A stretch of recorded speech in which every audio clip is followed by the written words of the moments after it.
Nah, yang ilegal ini biasanya visa turis. Dia visa turis harusnya 30 hari berangkat, ya.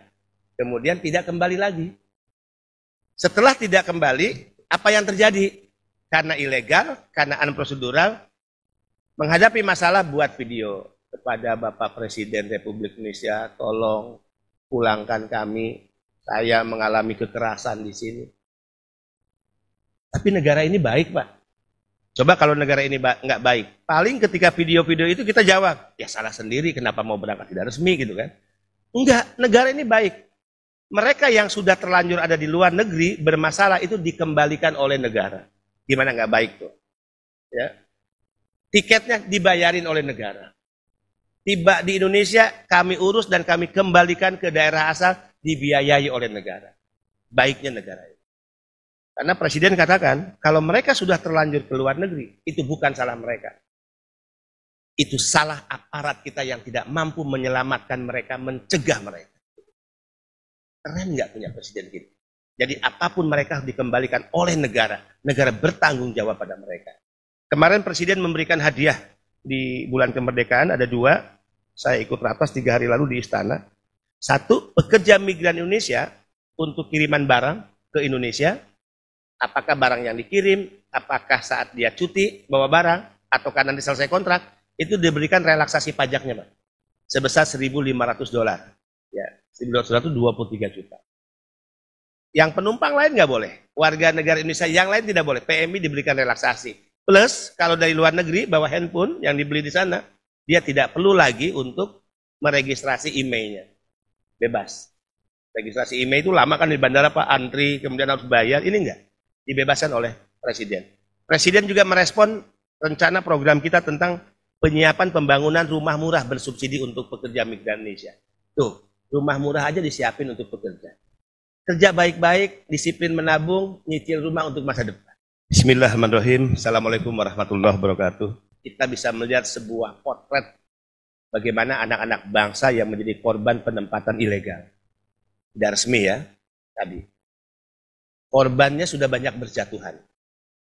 Per hari ini kalau dihitung 3 tahun saya memimpin BP2MI, itu kurang lebih yang meninggal sudah 2.200 angkanya. Yang meninggal. Yang kembali ke Indonesia, jenazah rata-rata dalam 1 hari 2 sampai 3 peti jenazah. Kemudian yang sakit menembus 3.500. 3.555. Rata-rata cacat secara fisik, depresi ringan, depresi berat, hilang ingatan. Dan 95% dulu yang mereka berangkat secara unprocedural atau ilegal. Yang dideportasi, ini masalah keimigrasian, datang ke negara di mana mereka ingin bekerja tapi tidak resmi, ya kemudian tentu akan berhadapan dengan masalah keimigrasian negara setempat, dipulangkan ke Indonesia. Angkanya sudah 103.000. Kalau warga Sulsel biasanya masuk lewat pelabuhan Parepare dari Malaysia. Sangat tinggi. Ini memprihatinkan. Dan hati-hati, berangkat tidak resmi itu akan mengalami resiko, ya, kekerasan fisik, kekerasan seksual, gaji yang tidak dibayar karena memang tidak ada perjanjian tertulis. Kemudian eksploitasi waktu bekerja bisa sampai 20 jam bekerjanya.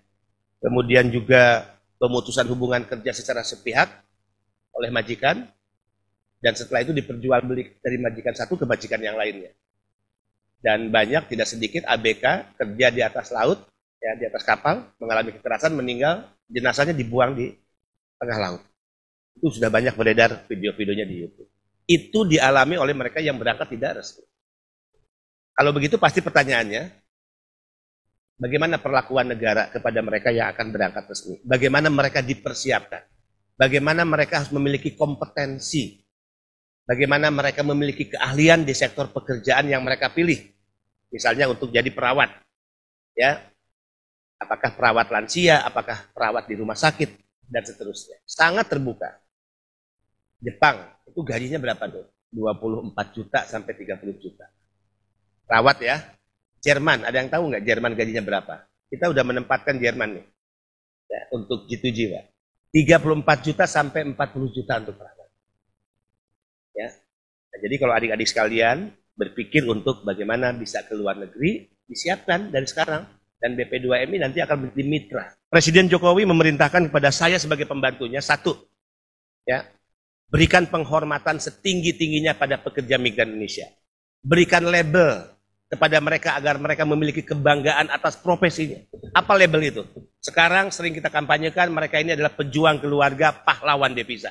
Terus menerus. Tidak cukup itu. Presiden kita ini presiden paling detail, Pak. Sampai hal kecil harus beliau urus. Tidak cukup dengan memberikan penghormatan, tidak cukup dengan memberikan label kehormatan, tapi bagaimana fasilitas-fasilitas yang menempatkan mereka sebagai orang terhormat. Nah, tadi digambarkan dalam video, kita sekarang punya 8 lounge di bandara, yang lounge itu gratis untuk pekerja migran dan keluarganya. Ya, para menteri, ya, anggota DPR, kemudian orang-orang diplomat, kedutaan besar.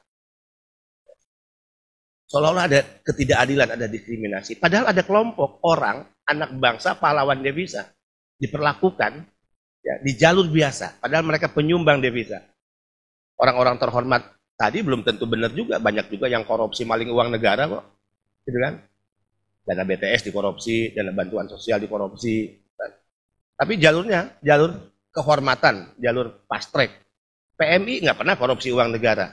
Sehingga harusnya PMI dong diberikan jalur kehormatan atau fast track. Nah, selain lounge, Presiden perintahkan buatkan fast track bagi mereka agar mereka punya jalur khusus, tidak dicampur dengan penumpang umum, tidak mengalami antrian panjang dan berdesak-desakan. Untuk pekerja migran Indonesia. Lihat nih. Fast tracknya, karpetnya warna biru bertuliskan VVIP pekerja migran Indonesia. Untuk ke Arab Saudi sebagai informasi saja nih, syarat-syarat yang dipenuhinya ya adalah sebagai berikut: lulus dari lembaga pendidikan keperawatan atau kebidanan yang terakreditasi di dalam atau di luar Indonesia yang diakui oleh pemerintah Republik Indonesia dan sekurang-kurangnya bergelar sarjana. Satu.